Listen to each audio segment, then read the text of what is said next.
car il serait indigne de nos sociétés démocratiques de laisser dans l'angle mort les questions cruciales posées par cette crise interminable et ses conséquences directes sur notre vie quotidienne. Même si elles relèvent souvent d'un certain niveau de technicité, nous ne pouvons plus nous contenter du flou artistique qui les enrobe en général et qui a été dénoncé par l'anthropologue Éric Chauvier dans un livre publié chez Alia intitulé « La crise commence ou finit le langage ». Toutes ces phrases d'experts autoproclamés que vous entendez dans les médias, dit-il, ont pour point commun de ne spécifier aucun contexte. Je peux aussi bien remplacer le mot « crise » par le mot « Dieu » ou par le mot « diable ». Une question demeure. Avez-vous une quelconque prise sur la situation que désigne ce mot ?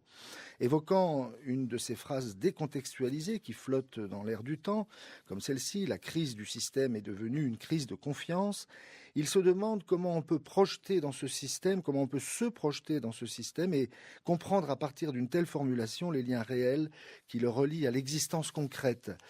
Quant à cette crise de confiance, ajoute-t-il, donc dans la phrase que je viens de citer, la crise du système est devenue une crise de confiance. Quant à cette crise de confiance, ajoute-t-il, elle n'est pas plus claire. Qu'est-ce que cet environnement glauque, sans localisation précise, où votre confiance serait en berne ? Ces mots ne font référence à aucun contexte, ce sont des coquilles vides qui planent très haut dans l'éther.